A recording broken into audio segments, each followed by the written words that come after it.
They're all nicely cast now, and I've trimmed off all the bits that didn't need to be there, which sometimes happens when you get a little bit of bleeding of the silicone, and they all seem to have come out really, really well. So we'll start off with the snowman for this one, and what I'm going to do is I want, obviously, his nose, which should be a carrot, to be orange in colour. So what I've got is, I've got my mica powder here, and I'm just going to pop my brush in it, and then I'm going to stick my brush in there and brush on some orange mica powder all around his little nose. So we know his nose is going to be orange. So I'm just going to put my brush in the blue mica powder, and I'm going to brush that on everywhere that I know there is scarf.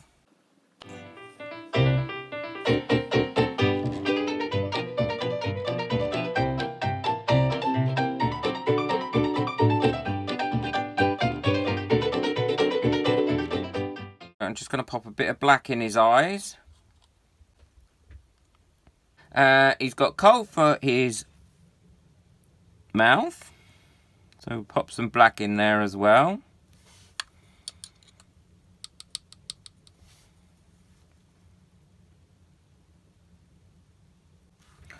And he should have coal for his little buttons. There we go, and we'll do the rim of his hat and his hat black as well.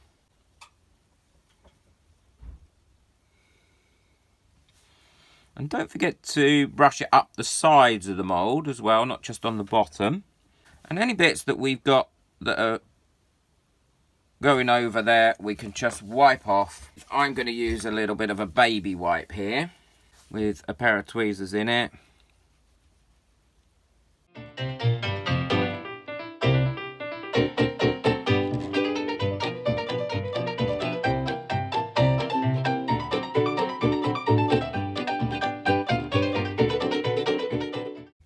So I'm going to put that to one side, and now I'm going to just quickly do these ones, but I'm going to do this on fast forward.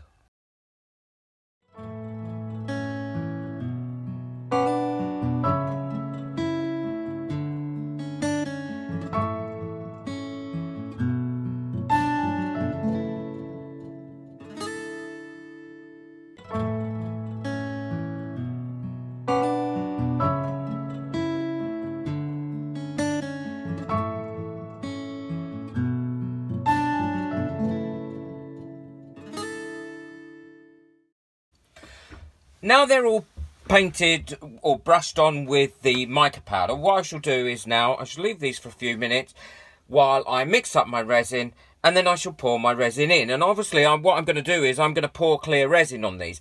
Now they are quite vibrant in here at the moment, but when you do pour the resin on, you do get a slightly different effect, but it's still a beautiful effect. So let's get on with that. My resin's all mixed up now, and so I'm just going to pour this in.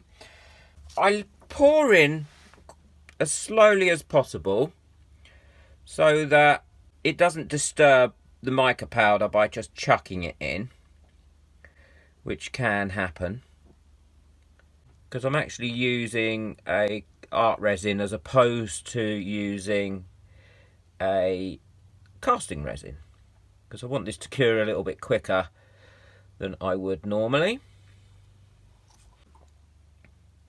So what I will do is I will go over this with my torch, and what I find is when I make a mould like this with silicone rubber, it actually is much better at using a torch on it as opposed to when, oh I didn't do the middle feather, as opposed to some of the store-bought moulds.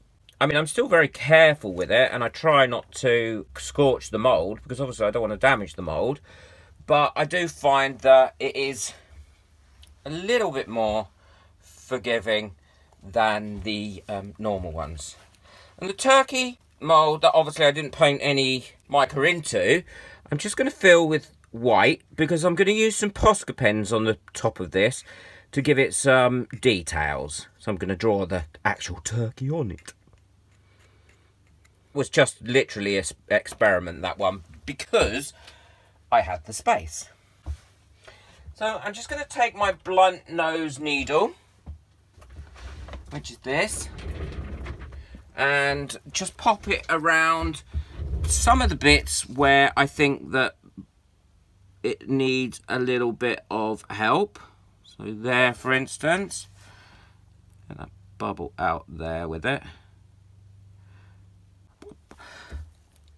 And then we'll see how this goes. I'm just going to let it cure up, and we will come back to these, turn them out, and see how they look.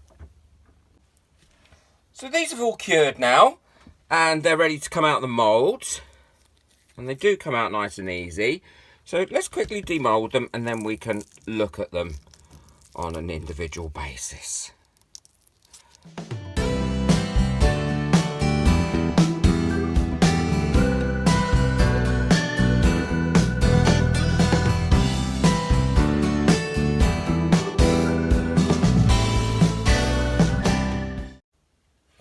So there we go, these are all done now and come out the mould, and the mould's absolutely fine, and I'll be using that several more times. And by brushing the mica powder on, as you can see, it really does give a great not translucent, but a really great metallic effect. They look good from the back, but they also look beautiful from the front. And I'm really pleased about how they come out. And this is how you can give easily put detail, coloured detail, into a mould if you don't want to have to keep pouring, then slowly doing something else, then pouring again. So let me know in the comments which one is your favourite. I love the rainbow feather. I think that's come out lovely. But I think my favourite is the snowman. I think he looks really, really good. But let me know in the comments which one is your favourite. And also, let me know if you're going to have a go. Thank you very much. I hope you've enjoyed this. I've really enjoyed this two-part mate. So don't forget, if you haven't watched the first part, tap on the video above, go straight to that one, and it shows you how easy it is to make the little shapes to cast in a mould, and then to be able to use that to make resin shapes with afterwards.